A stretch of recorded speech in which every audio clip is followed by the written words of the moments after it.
Hi guys, Mr. User Boss here, and this is going to be my unboxing and hands-on impressions of Minecraft PlayStation Vita Edition. So this has been out for a while, but it was sitting at home while I was at uni, so I've just come home now for the Christmas holiday, and now there's a ton of packages waiting for me, so yeah, this is one of them. So yeah, basically, let's just crack into it. So the case, as you can see, is really cool. I absolutely love the artwork on this. I think that they've actually done a really good job, and they've definitely improved it from the older editions.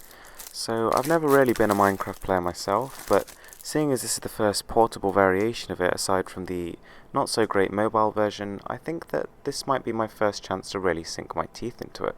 So aside from perhaps full PlayStation integration, this version of the game has everything we were hoping for. It has cross-save with the PlayStation 3 version, dual analog stick support, and online multiplayer play. So the cartridge itself looks pretty nice. I mean, it's got exactly the same artwork as the front, which is tending to be the case nowadays, but I really do like it, so no complaints here.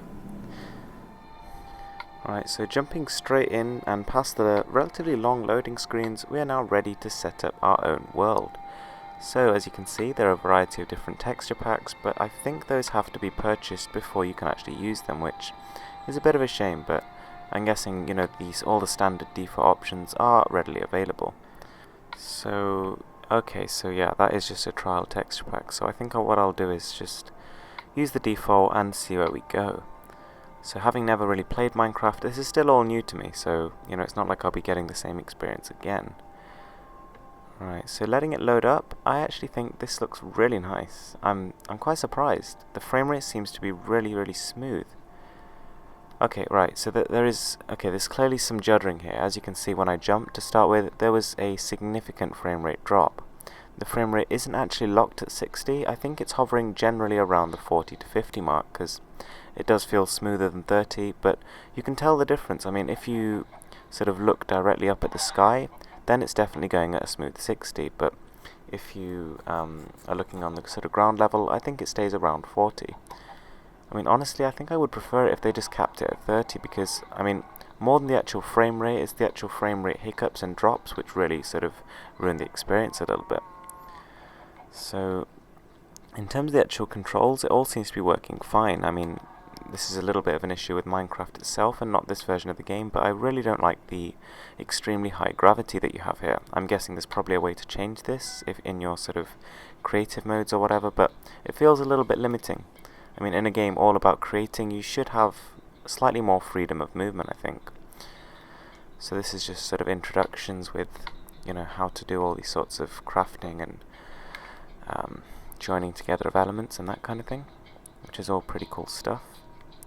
And this is the survival mode of the game. I mean, there is a creative mode, as you probably already know, where you can just literally have all the resources you want and just build whatever you like. And I'm guessing once you've sort of had enough of the main story, that is what you'll resort to, or when you seriously want to build something and don't really want to go through all the effort of collecting the resources.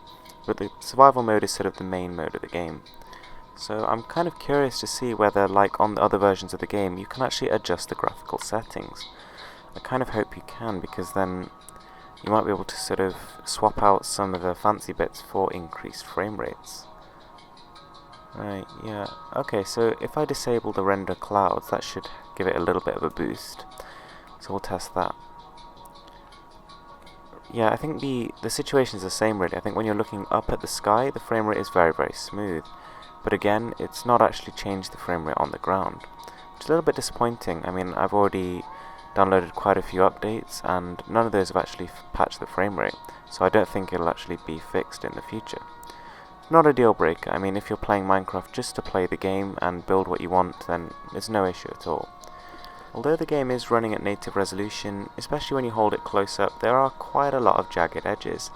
I think that for a game with this kind of amount of draw distance, the resolution on the Vita screen is slightly limiting.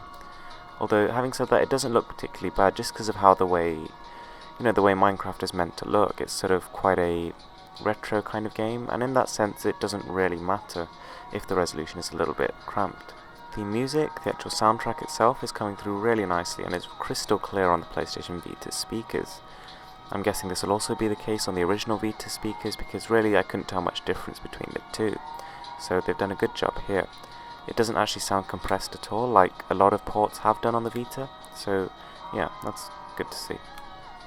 I mean, what kind of interested me with this game was the price it released at. So the actual retail price of this game was $12.99, which is unusually low for a new game. So I do realise this is an indie title, but considering the sort of depth on offer here, I'm almost sure that they could have got away with selling it for a full price release. I mean, I think that if this game, even if it was $29.99, almost all the people who were going to buy it would still buy it anyway. So yeah, I think there's a slight missed opportunity there, but nonetheless it's good for us consumers. So I mean, what I'm going to try and do is head to a really dense part of the game. I mean, what I'm trying to do is see if the frame rate chugs to a point where it's unplayable. So to be honest, I doubt that'll actually happen. I reckon that they'll have made sure that even in the most demanding spots, then it'll still run acceptably well. But let's just check. So I mean, it seems like some sort of rainforest here, pretty cool. And I kind of like how the animals you see are variations depending on whereabouts in the map you are. Like, for example, if you're in a rainforest environment, you'll see rainforest type creatures. So the size of the world does not feel noticeably smaller compared to that of the PlayStation 3, PS4 and even the PC versions. I mean, obviously you will see differences if you compare, but it just doesn't feel that bounded. I mean, a lot of the reviews I read kind of claimed that this becomes more apparent the more you use it, but at least on a first impressions basis it seems perfectly fine to me. In fact, the draw distances on this game are probably larger than those on any other Vita title. So yeah, that's definitely a plus. And obviously, I mean, it can be explained by the relatively poor textures, but that's obviously part of the appeal. Okay, so I suppose my first impressions are kind of mixed. I think that they've done very well getting the whole of Minecraft into the PlayStation Vita. I think that the graphics are good, the draw distances are really impressive. However, I really don't like the frame rate. I think especially in a game like this, all about creativity, it just sort of constantly bugs you. Online players present, which is really nice to see, and there's a whole host of trophies to collect. Anyway guys, that's it from me. Thanks for watching, please give this video a thumbs up and don't forget to subscribe for more.